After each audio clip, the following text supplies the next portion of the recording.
Hello, I am Amanda Kocher, and I did an analysis of the representation of women in science media in my classroom.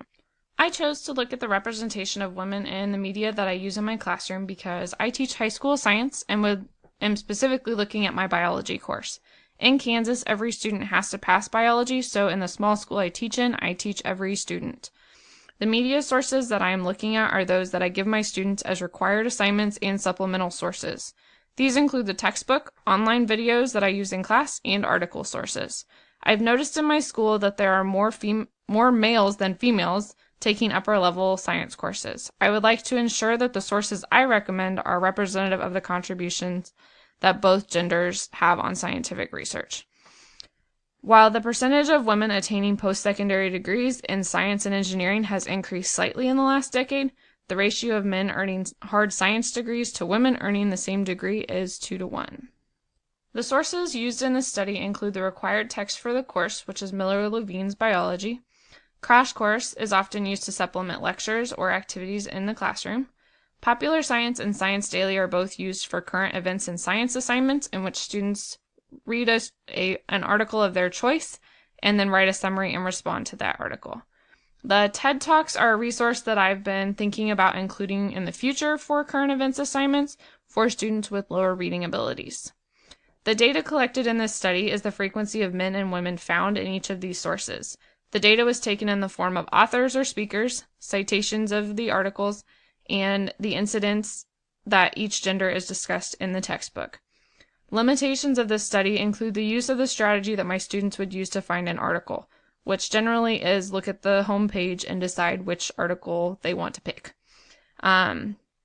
Due to this strategy, there was different information provided by each of the sources, and I'll talk about that in a little more detail later. The limited time frame for data collection could also impact the results of the study because it was done over a 2-week period with 3 trials. The primary source in my classroom is the textbook. I chose to look at the representation of women in the text and figures throughout the book. Figures included pictures, diagrams, timelines, and charts. Crash Course is a series of YouTube playlists over a variety of topics. I initially was looking at the lectures only, but found that the whole biology playlist is done by the same man, so I chose to expand and see if women in science are discussed. Science Daily publishes articles by research organizations only, so I use the citations of the scientists doing the study. Popular Science publishes similar types of articles, but they have writers for the articles rather than direct citations. Data for the TED Talks was the speaker giving the talk. For Science Daily and Popular Science, I use the direct home pages. For TED Talks, I use the first page of results, which I will discuss in a bit. 3 trials were taken on Fridays over the past 2 weeks. The results of the study found that in the textbook there were 12 specific women named through 19 occurrences, while 79 men were named through 130 occurrences. 7 of the 12 women that were discussed in lead roles, such as a lead paleontologist on a find, and 5 were discussed in supporting roles, such as contributing to the work of another scientist. The Crash Course series has limited lecturers throughout. The biology, ecology, and chemistry playlists all have the same male lecturer. However, computer science and physics are covered by female lecturers. The 2 topics are not often used in my class, so I looked into whether women are discussed in the history of science portion of the biology lectures, which are called biographies, and found that significant women are discussed. The TED Talks website covers a variety of topics, many of which don't relate to biology. Due to this, if I were to include this source in my class in the future, I would require students to search for science or biology. I used both search terms to see if it made any difference and found that the results varied drastically between the 2 terms. When science was my search term, 11 men and 2 women were what came up on the first page. When I searched biology, 7 men speakers came up and 5 women. This leads me to the conclusion that biology should be the term I require for my students to use. In these particular sources, trials 2 and 3 did not give any new information because they have not been updated during the study period. Science Daily only offered the study citations as they published the research organization articles, and men that were cited were at a ratio of about 2-to-1 for women that were cited. Popular Science, on the other hand, had significantly more female authors than they did male authors on their homepage. These sources were chosen to look at through a multicultural lens to ensure that I'm not passing on biases or stereotypes unintentionally through the use of technology resources. My goal was to balance biases based on the findings of this research. The quote on the left is one example of how gender biases can affect girls in science. In my school, the percentage of girls pursuing a non-science degree is slightly higher.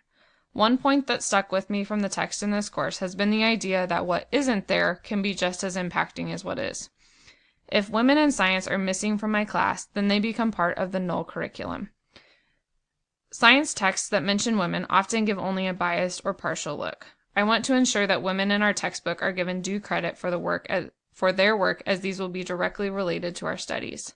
This is why I added the representation portion in the data for the textbook.